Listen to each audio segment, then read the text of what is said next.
سبحان اللہ والحمد للہ لا الہ الا اللہ اللہ اکبر سبحان اللہ والحمد للہ لا الہ الا اللہ اللہ اکبر۔ السلام علیکم ورحمۃ اللہ وبرکاتہ۔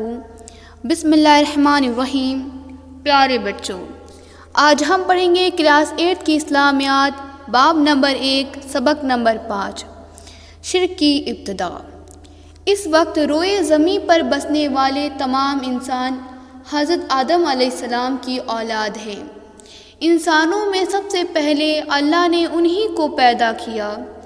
حضرت آدم علیہ السلام اپنی بیوی حضرت حوا علیہ السلام کے ساتھ اپنی پیدائش کے بعد جنت میں رکھے گئے، جہاں پہلے سے ابلیس بھی موجود تھا، جس کو اللہ نے غیر معمولی علم عطا کیا تھا۔ انسان کو اللہ نے اس کی پیدائش کے بعد اپنی تمام مخلوقات میں سب سے افضل قرار دیا، اور اس نے تمام فرشتوں اور ابلیس میں اعلان بھی کر دیا، اور ان سب کو حضرت آدم علیہ السلام کے سامنے سجدہ کرنے کا حکم دیا۔ سوائے ابلیس کے سب نے سجدہ کیا۔ اس نے اپنے علم کے غرور میں یہ کہہ کر اس نے انکار کیا کہ میں تو آگ سے پیدا کیا گیا ہوں اور آدم مٹی سے۔ آگ چونکہ مٹی سے برتر ہے، اس لیے میں سجدہ نہیں کروں گا۔ اس کی اس سرکشی کی وجہ سے اللہ نے جنت سے ہمیشہ کے لیے باہر کر دیا اور اپنی رحمت سے بھی دور کر دیا۔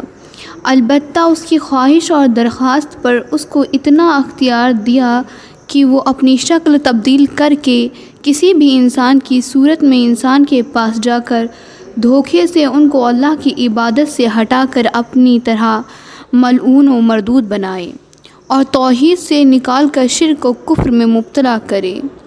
اس کے ساتھ اس کو یہ بھی اللہ تعالیٰ نے بتلا دیا کہ تمہارا یہ بس صرف انہی انسانوں پر چلے گا جو تمہارے بہکاوے میں آئیں گے۔ میرے نیک بندوں پر تمہارے اس ورغلانے کا کوئی اثر نہیں ہوگا۔ جنت سے دنیا میں بھیجے جانے کے موقع پر اللہ نے انسانوں سے یہ بات صاف بتلا دی کہ دیکھو، شیطان تمہارا اصلی دشمن ہے، وہ تم کو سیدھی راہ سے ہٹائے گا، کوئی موقع ہاتھ سے جانے نہیں دے گا، تم برابر چوکنا رہنا، اس کے دھوکے اور بہکاوے میں کبھی نہ آنا، چونکہ شیطان بہت ذہین تھا اور جانتا تھا کہ انسانوں کے لیے اللہ کا یہ وعدہ ہے کہ وہ ان کی تمام غلطیوں اور گناہوں کو چاہے تو بخش دے گا، لیکن شرک کو وہ کسی بھی حالت میں معاف نہیں کرے گا۔ اس لیے شیطان کی آخری درجہ کی کوشش یہی رہی کہ کسی طرح اللہ کے مومن بندوں کو ایمان کے دائرے سے نکال کر شرک و کفر کی گندگیوں میں پھنسا دیا جائے۔ اس نے حضرت آدم علیہ السلام کی دنیا میں آمد کے ساتھ اپنی یہ کوشش شروع کر دی۔ اس کے لیے اس نے یہ تدبیر اختیار کی، جب بھی کسی نیک و صالح انسان کی وفات ہوتی تو وہ انسانوں ہی کے بھیس میں آ کر ان کے رشتہ داروں سے کہتا کہ ان مرنے والوں کی نیکیوں وہ خوبیاں ایسی ہیں کہ ان کو ہمیشہ یاد رکھا جائے، اور ان مرنے والوں کی نقش قدم پر چلنے کی کوشش کی جائے۔ اس کا سب سے بہتر اور آسان طریقہ یہ ہے کہ ان کی تصویریں بنا کر تم اپنے گھروں میں رکھو تاکہ یہ لوگ تمہیں ہمیشہ یاد رہیں۔ پہلی دفعہ کچھ بھولے بھالے انسان اس کے بہکاوے میں آ گئے اور اس کی چال کو سمجھ نہیں سکے۔ یہ سلسلہ ایک مدت تک چلتا رہا، یہاں تک کہ ایک زمانہ وہ آیا کہ اس نے اب ان کی تصویروں کے بجائے ان بزرگوں کے مجسمے بنانے پر آمادہ کیا۔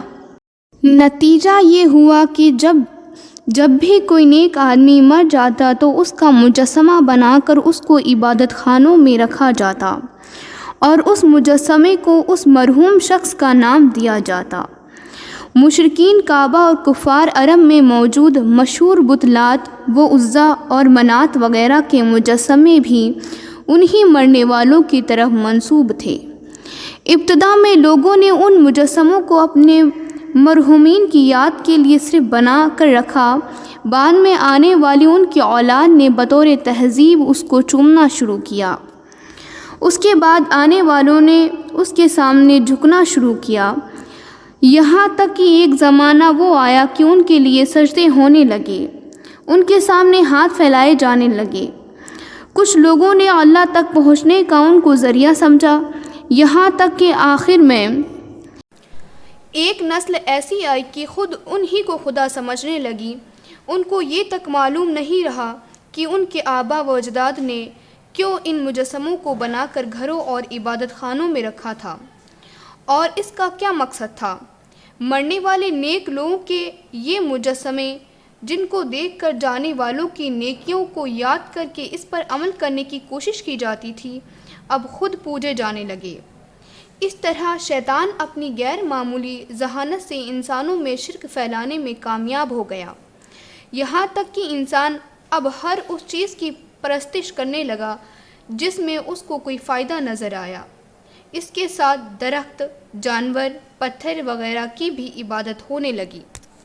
بعض موقعوں نے اللہ کی طرف سے ان کی طرف بھیجے گئے پیغمبروں کی رہنمائی میں اس شرک سے توبہ کی اور اللہ کی توحید کا پھر سے اقرار کیا، لیکن بعد میں آنے والی ان کی نسلوں نے ان ایمانی تعلیمات میں اپنی طرف سے ملاوٹ کی اور ان کی طرف وہ باتیں منسوب کیں جو انہوں نے نہیں کہی تھیں۔